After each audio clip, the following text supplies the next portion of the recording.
Donc maintenant, ça va être deux étudiants, anciens étudiants, qui vont prendre la parole.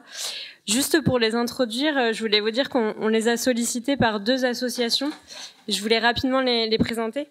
La première association, c'est Arpège, qui est une association d'employeurs, 170 employeurs, qui propose des actions pour les jeunes en situation de handicap, les jeunes de 15 à 30 ans.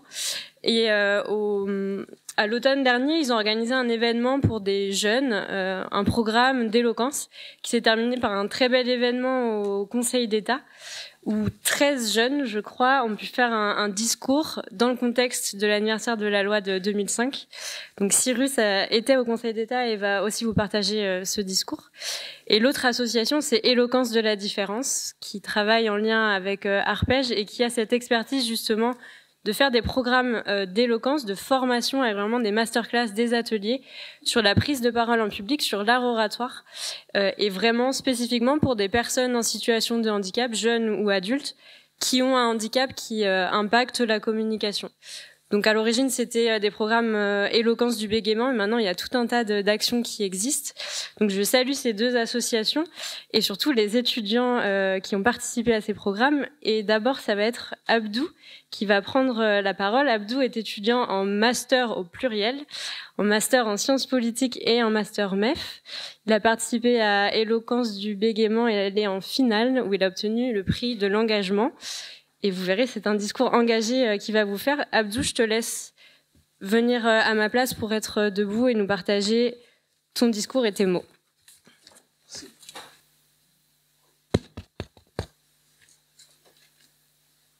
Imaginez que vous avez tant de choses à dire. Imaginez que vous avez tant d'idées à partager, mais que votre propre voix vous trahit. Que chaque mot attire un regard impatient qui vous fait savoir que vous ne rentrez pas dans la norme. Que chaque mot soit une bataille. Une bataille qui vous fait perdre des entretiens, des relations, des opportunités. Ceci est mon quotidien. C'est également le quotidien d'environ 600 000 personnes qui bégayent en France. Et pourtant, dans cette bataille, nous ne demandons qu'une seule chose, à savoir l'inclusion, la compréhension, la coopération. Je me demande d'ailleurs, sans cette coopération, comment est-ce qu'on peut avancer dans un monde qui nous exclut avant même de nous connaître? Certes, des dispositifs intéressants ont été mis en place,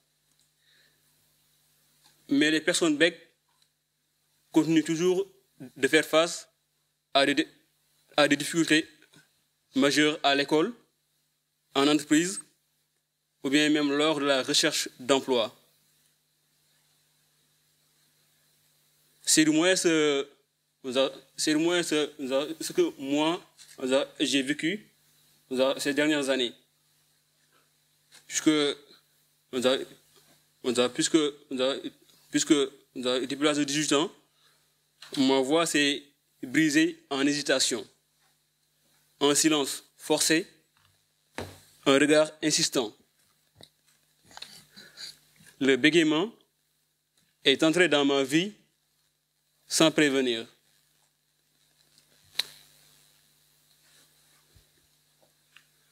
La première fois que j'ai buté sur un mot, c'était en classe, lors d'un cours de chimie, et le prof me demanda mon nom, qui est la chose la plus élémentaire, et j'étais dans l'incapacité de le prononcer. Les autres élèves me demandaient si j'avais oublié mon nom. Et le prof leur répondit qu'il était normal, qu'il arrivait des fois que les gens oublient leur nom. Et je me disais dans ma tête qu'il est un grand menteur, ce prof-là.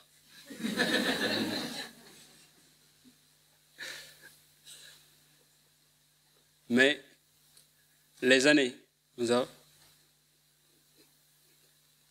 passèrent et le bégaiement s'est installé dans ma vie en rendant difficile mes examens oraux et mes exposés en classe. Là où mes camarades pouvaient démontrer leur maîtrise des sujets, moi, je me heurtais à un mur d'incompréhension. Mon réel niveau ne transparaissait pas à travers mes mots hachés.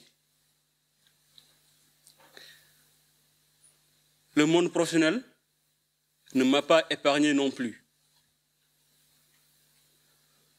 Lors d'un entretien pour trouver un stage, l'illusion d'une égalité des chances s'est rapidement dissipée.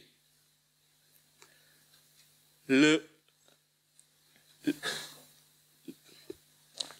recruteur n'y est pas allé par 4 chemins. Il m'a tout simplement largué cette phrase qui sonne comme un couperet. Ce métier n'est pas fait pour toi. Tu devrais tout arrêter et d'aller chercher un métier où la parole ne sera pas tant sollicitée.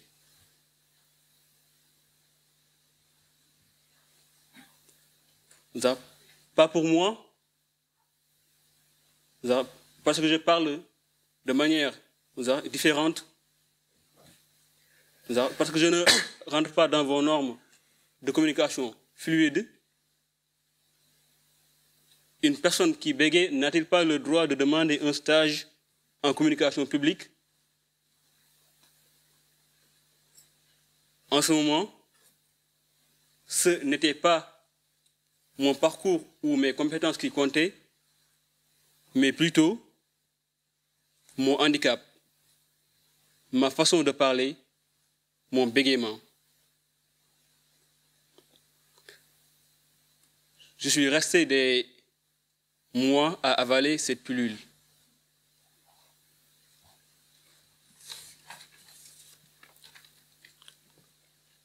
Mais, malgré ces moments difficiles, je crois toujours dans la coopération. Car j'ai également évolué dans des environnements où l'inclusion était une réelle volonté. Des enseignants attentifs ont su adapter leurs attentes en évaluant non pas ma façon de parler, mais plutôt la pertinence ou pas de mes réponses. Des enseignants impatients ont su me donner le temps nécessaire pour exprimer mes idées sans pression. Des amis sincères m'ont voué attention et sympathie lors des ateliers en classe. Des espaces où je peux librement parler, comme le programme d'éloquence du bégaiement que Mme Fallou a présenté tout à l'heure. Et j'ai eu l'honneur de participer à ce programme en 2024. Un regard impatient, un regard encourageant lors d'un exposé, une main tendue au moment difficile, un regard rassurant avant ma prise de parole, un hochement de tête qui signifie qu'on m'écoute. Ces petites marques de soutien m'ont permis de me sentir vu, de me sentir écouté, de me sentir compris, de me sentir inclus. et surtout de me sentir accepté tel que je suis. Grâce à eux, j'ai compris que le bégaiement n'était finalement qu'une facette de mon identité que je devais accepter et que j'ai finalement accepté. Ce sont ces petites actions inclusives au quotidien qui permettent de bâtir un monde où personne ne se sent isolé à cause de son handicap. Un monde où les regards, un monde où les talents sont reconnus pour ce qu'ils sont. Un monde où chacun trouve sa place, peu importe son type de handicap.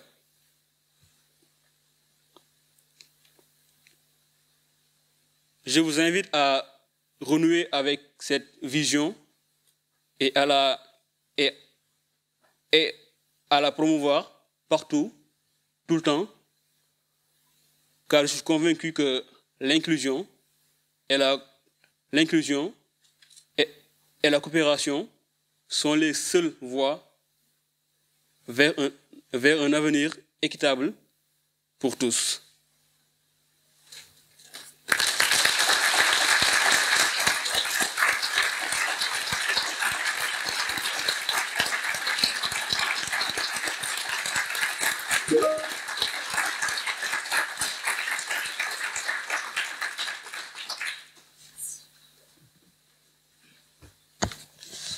Bien, merci beaucoup Abdou. Maintenant, je vais passer le micro à Cyrus. Cyrus qui était étudiant jusqu'il y a peu, qui a participé à plusieurs programmes d'éloquence en langue des signes, en français oral aussi, qui a été participant au concours d'éloquence et aussi coach. Je te laisse la parole. Et je pense qu'à distance, ce sont les gens qui réagissent en applaudissant ou en disant bravo. Je te laisse la parole, Cyrus.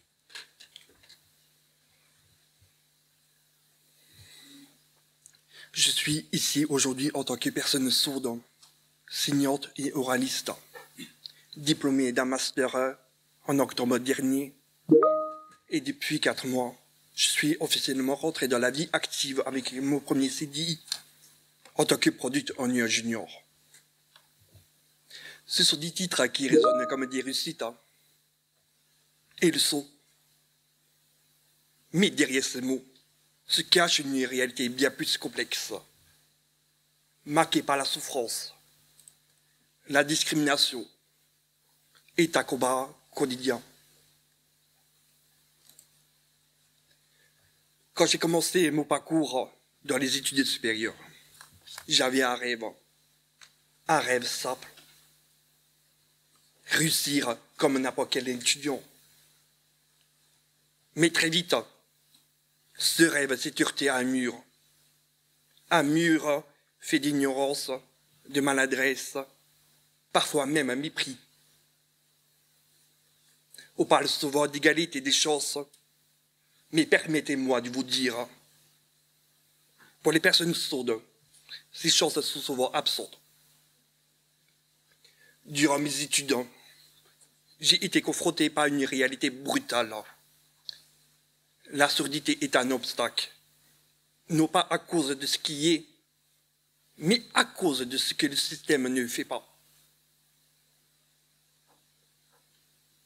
Combien de fois ai-je dû me battre pour des interprètes, des sous-titres, pour des aménagements qui me permettraient simplement d'avoir accès au même savoir que mes pairs entendants. Combien de fois ai-je dû entendre? On ne peut pas faire ça pour une seule personne.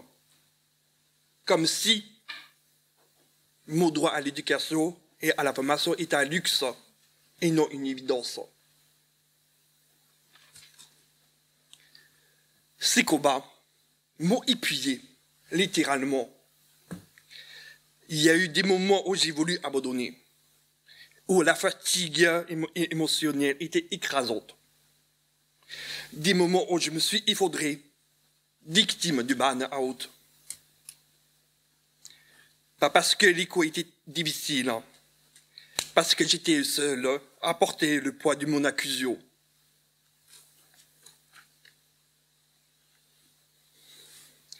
Et puis, il y a eu la discrimination, parfois subtile, parfois frontale, des regards condescendants, des remarques maladroites, ou des doutes sur mes capacités.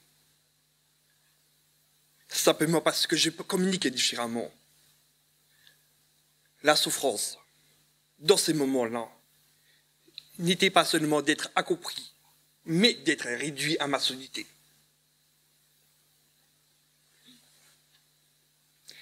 Et malheureusement, je finis par craquer. J'ai quitté mes études, convaincu que ce système n'a pas été pensé pour moi. C'était une défaite amère, un sentiment d'échec qui pesait lourd sur mes épaules.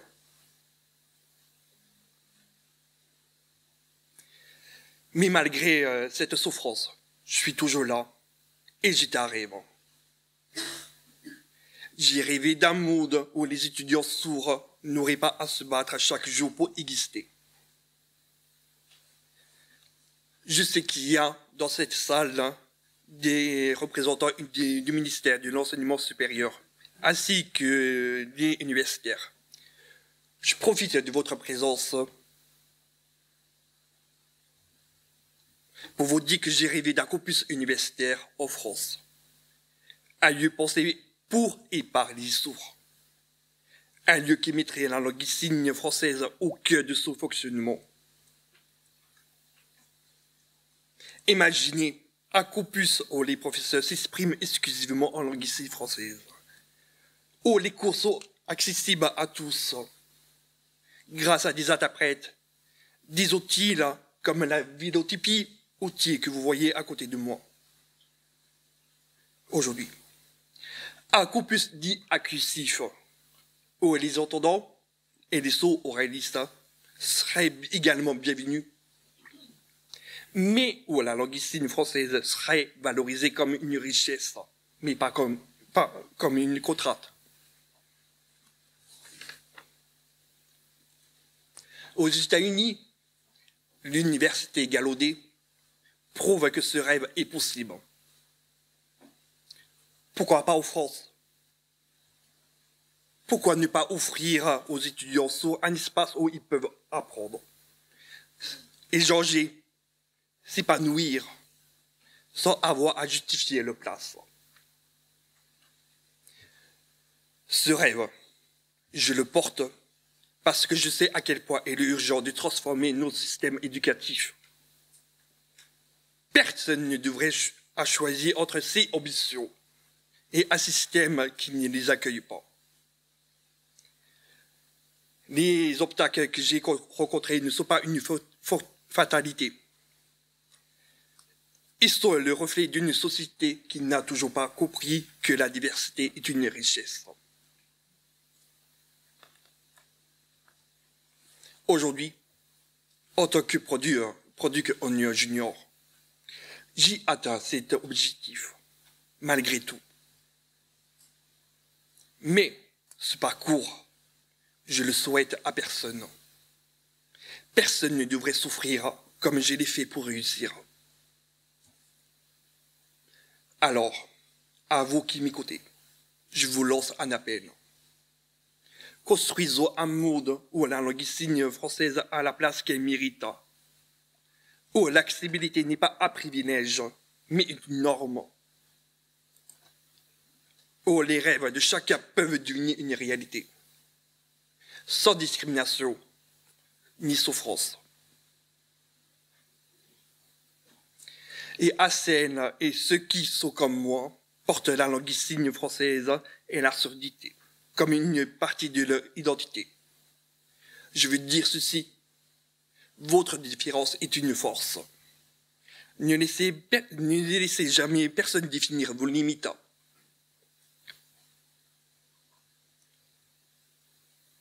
J'ai un rêve, mais ce rêve n'est pas le mien. C'est un rêve pour tous ceux qui viendront après nous. un rêve d'égalité, de dignité et d'opportunité. Ensemble, faisons en sorte qu'il devienne réalité.